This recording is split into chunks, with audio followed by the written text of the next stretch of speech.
January 5th, Job 3 through 5. Job 3. At last Job spoke, and he cursed the day of his birth. He said, "Let the day of my birth be erased, and the night I was conceived. Let that day be turned to darkness. Let it be lost even to God on high, and let no light shine on it. Let the darkness and utter gloom claim that day for its own.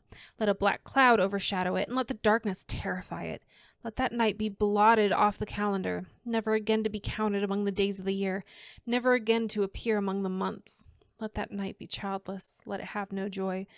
Let those who are experts at cursing, whose cursing could rouse Leviathan, curse that day. Let its morning stars remain dark. Let it hope for light, but in vain. May it never see the morning light.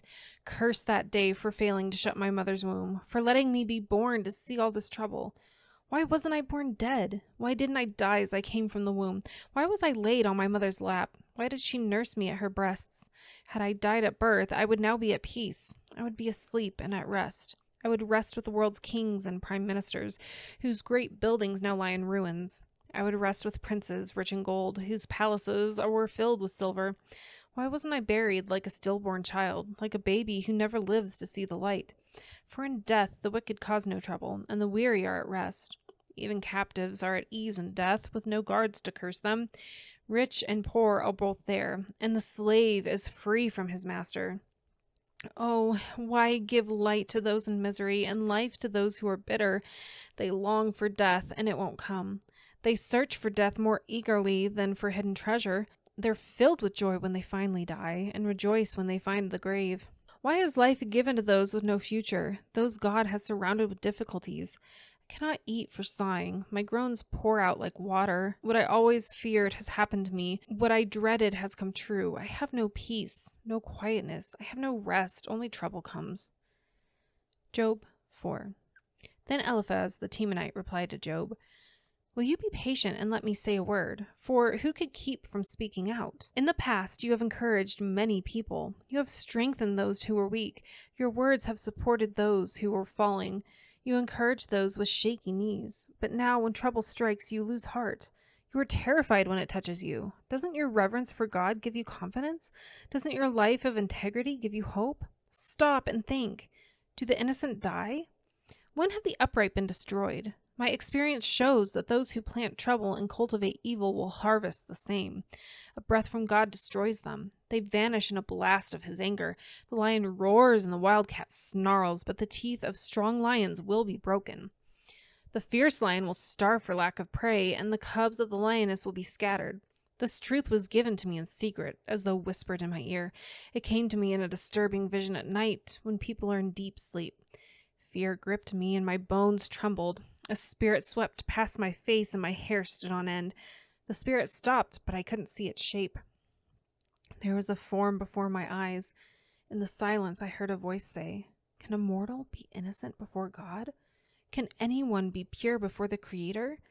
If God does not trust his own angels and has charged his messengers with foolishness, how much less will he trust people made of clay? They are made of dust, crushed as easily as a moth. They are alive in the morning, but dead by evening, gone forever without a trace. Their tent cords are pulled, and the tent collapses, and they die in ignorance." Job 5. Cry for help, but will anyone answer you? Which of the angels will help you? Surely resentment destroys the fool, and jealousy kills the simple. I have seen that fools may be successful for the moment, but then comes sudden disaster. Their children are abandoned far from help, and they are crushed in court with no one to defend them. The hungry devour their harvest, even when it is guarded by brambles.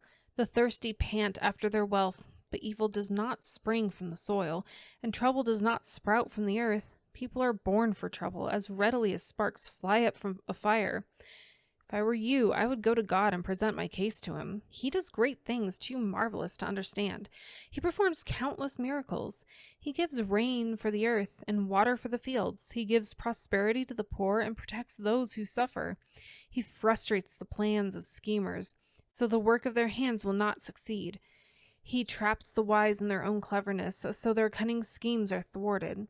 They find it is dark in the daytime, and they grope at noon as if it were night. He rescues the poor from the cutting words of the strong, and rescues them from the clutches of the powerful. And so at last the poor have hope, and the snapping of jaws of the wicked are shut. But consider the joy of those corrected by God. Do not despise the discipline of the Almighty when you sin. For though he wounds, he also bandages. He strikes, but his hands also heal. From 6 disasters he will rescue you. Even in the 7th he will keep you from evil. He will save you from death in time of famine, from the power of the sword in time of war. You will be safe from slander and have no fear when destruction comes. You will laugh at destruction and famine. Wild animals will not terrify you. You will be at peace with the stones of the field, and its wild animals will be at peace with you. You will know that your home is safe. When you survey your possessions, nothing will be missing.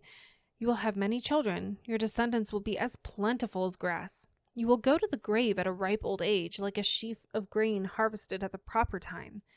We have studied life and found all this to be true. Listen to my counsel and apply it to yourself.